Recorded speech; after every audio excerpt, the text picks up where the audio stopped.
à nos chers téléspectateurs de 613 TV, Shalom, Roni Akrish avec vous pour cette première émission où nous allons essayer de traiter de cette relation si difficile qu'il y a entre la compréhension d'un certain déterminisme, c'est-à-dire que tout serait prévu à l'avance d'une certaine manière, comme certains l'appellent le Mektoub, et puis le libre arbitre, bien entendu. Alors j'ai choisi, dans cette première rencontre, de vous amener une Mishnah tout à fait particulière. Elle est dans Maseret Avot, c'est-à-dire les maximes de nos pères, et il est ainsi libellé.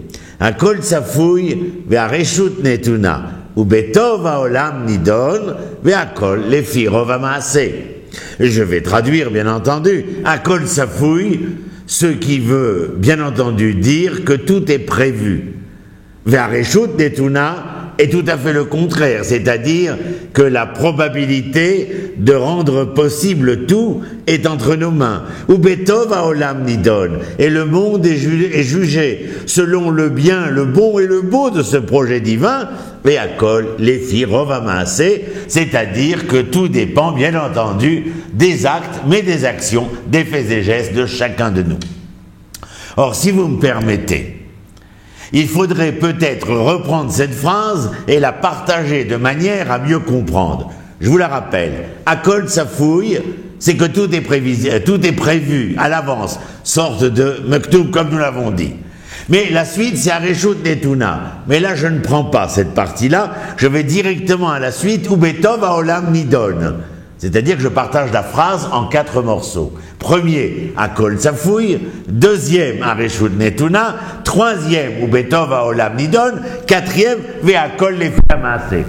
Maintenant, pour revenir à ce que je disais il y a un instant, je prends la première partie, Akol tsafouy, tout est prévu, avec la troisième partie, Ubetov haolam nidon. Oui, si l'Éternel a instaurer un certain déterminisme dans la création, c'est parce que l'Éternel a un véritable projet pour l'humanité qui échouera dès le début du Sefer Bereshit et qui sera repris et remis entre les mains de Abraham l'Hébreu, qui en son nom, mais surtout au nom de ce peuple à venir, eh bien, s'est porté garant, témoin de la réalisation du projet de l'Éternel, ainsi que dira le prophète Isaïe, Atem Addai, vous êtes mes témoins. Et donc Israël est à même de témoigner. Akol tsafouy ou Betov haolam nidon, entre la première et la troisième partie. Revenons au début, deuxième partie, Areshut netuna, ce qui veut dire que le libre arbitre est omniprésent dans l'histoire de l'humanité, et quatrième partie, ve'akol lefi rov hamaaseh, c'est-à-dire que si le libre arbitre est entre les mains de l'homme, tout dépend bien entendu d'abord et avant tout de la manière qu'aura l'homme d'agir, de réagir, c'est-à-dire au travers ses faits et gestes, ses comportements même dont il sera question. Bien sûr, pour revenir à ce titre que j'ai donné, il est clair que si le monde était déterminé sans aucun libre arbitre, eh bien, il y a de grandes chances que le paroxysme de ce phénomène-là amène un certain pessimisme, c'est-à-dire que puis-je faire puisque c'est ainsi? Que nenni, mon ami, l'Éternel nous prévient d'avance, Areshut netuna. Parce que, d'une autre manière, comment serait-il possible de changer, d'améliorer, de faire en sorte de parfaire le monde de l'Éternel, ne serait-ce même que lorsque nous venons sanctifier ce monde. Sanctifier ce monde, c'est lui donner un sens, lui donner une tension, une densité, une réalité propre, et cela est entre les mains de l'homme, comme nous l'avons dit, ve'akol lefi hamaaseh. Donc, dans les Pirkei Avot, nous avons vu cette phrase très intéressante. Le Tiferet Israël, Rabbi Israël Lifshitz, au 19e, 18e, 19e siècle, bien va confirmer ce que nous venons d'expliquer, mais je ne m'y attarde pas, bien sûr. Par contre, je vous emmène maintenant dans le Sefer Dvarim, qui est le livre que nous lisons en ce moment, le 5e livre de la Torah, écrit par Moshe, comme une espèce de, comment on l'appelle, nous avons l'habitude de l'appeler Mishneh Torah, c'est-à-dire une seconde Torah, parce qu'en fin de compte, il revient sur l'essentiel du texte exprimé depuis la première mitzvah, Parashat Bo du Sefer Shemot, comme vous le savez, jusqu'à la fin de Bamidbar. Eh bien, Moshe réitère les propos afin que Yoshua, les enfants d'Israël, puissent entendre et comprendre au moment où ils se préparent à conquérir la terre d'Eretz Israël. Donc, Mishneh Torah, si vous voulez, on peut aussi l'appeler pour Yoshua, le guide du routard. Il est écrit Kechol asher sha'alta me'im Adonai Elohecha bechorev beyom hakel. Ainsi qu'il est écrit, lorsque nous nous retrouvâmes, dit l'Éternel, transcrit ici par Moshe, eh bien, lorsque nous nous retrouvâmes au mont Sinaï, lors de la remise de la Torah, tu as déclaré, toi, Israël, Lo osef lishmoa et kol Adonai Elohai. Je ne peux supporter plus longtemps la voix de l'Éternel et ce feu, cette chaleur, cette lumière énorme qui se dégage de cette rencontre. Et là, eh bien, nous entendons, avant de savoir ce que l'Éternel répondra à Moshe, lorsque Moshe dira, regarde, ils ne veulent pas t'entendre, ils veulent que j'intervienne moi-même.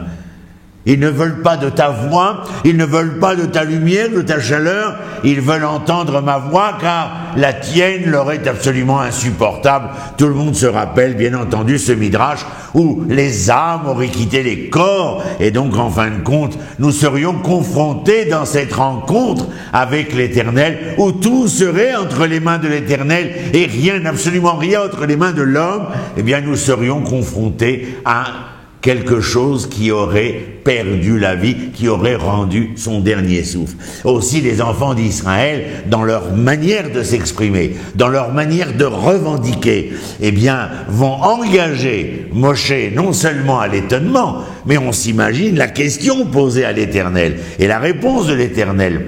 Dans ce même Sefer Dvarim, au chapitre 18, verset 17, Vayomer Adonai Elai, c'est Moshe qui parle, et l'Éternel me dit, Etivu asher dimu.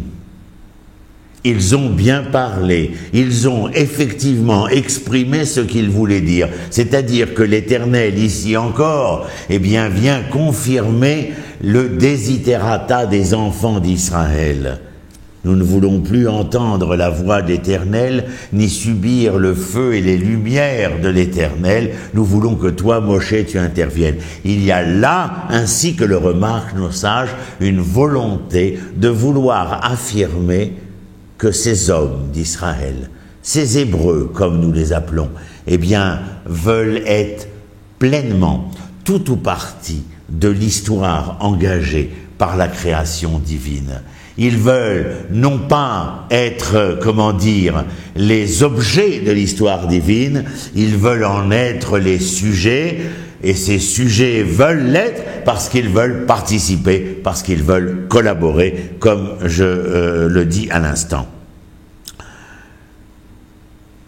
Et lorsque les enfants d'Israël décident de prendre en main leur devenir, et de dire d'une certaine manière, tu sais, là où ont échoué Adam et Chava, Adam et Ève, Caïn et Abel, Noach, la génération de Noach, de Noé, et la génération de la tour de Babel, cet échec de l'humanité où l'homme est incapable de rencontrer l'Éternel, parce que comme dit le Maharal de Prague au XVIIe siècle, l'homme est incapable de se rencontrer lui-même, foncièrement, essentiellement. Eh bien, les enfants d'Israël, à ce moment-là, expriment cette volonté contraire à ce qui s'est passé précédemment. C'est-à-dire qu'ils veulent, envers et contre tout, reprendre les rênes de l'histoire entre leurs mains. Et dans le Sefer Dvarim, toujours au chapitre 18, mais là au verset 13, eh bien, nous lisons ce que Moshe avait écrit. Tamim tiye im Hashem Elokecha.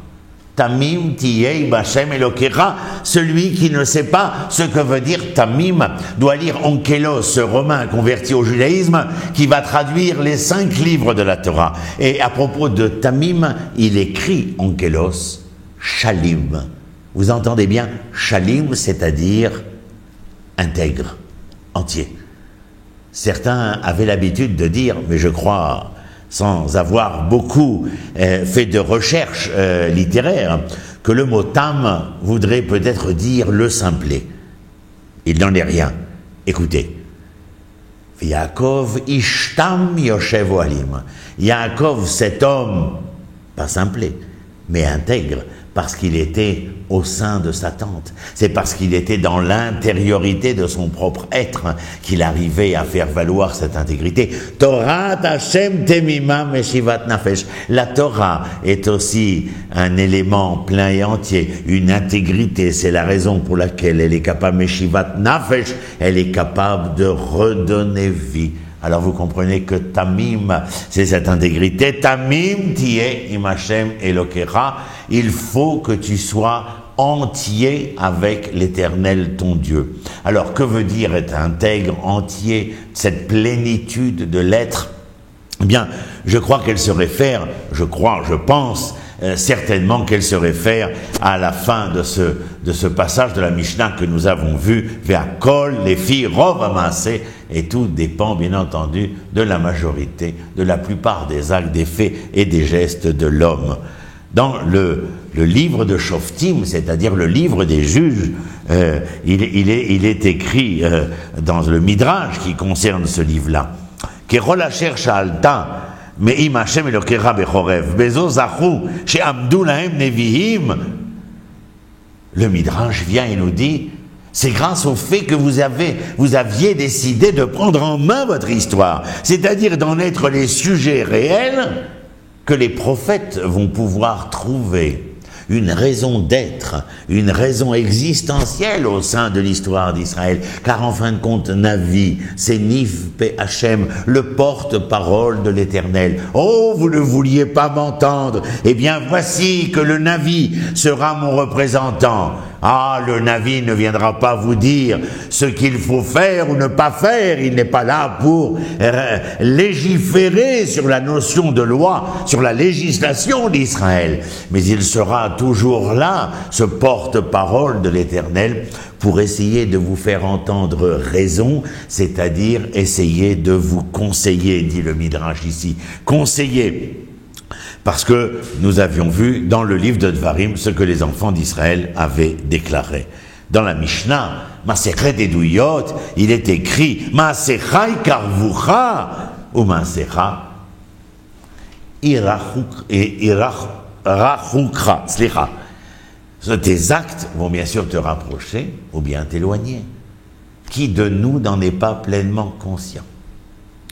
Lorsque l'homme devait amener un korban au Mikdash, le korban milachon karev, c'est-à-dire de ce langage, de l'approche, de pouvoir se rapprocher de l'Éternel, le reproche que fera Yirmiyahu à la veille de la destruction du premier temple, eh bien sera celui-ci. Comment osez-vous, mécréants que vous êtes, m'amener un sacrifice alors qu'aucun d'entre vous n'est capable de se sacrifier lui-même? Comment osez-vous, mécréants, vouloir m'approcher alors que vous êtes dans l'incapacité totale de pouvoir vous rapprocher de vous-même? Qui rencontre l'Éternel?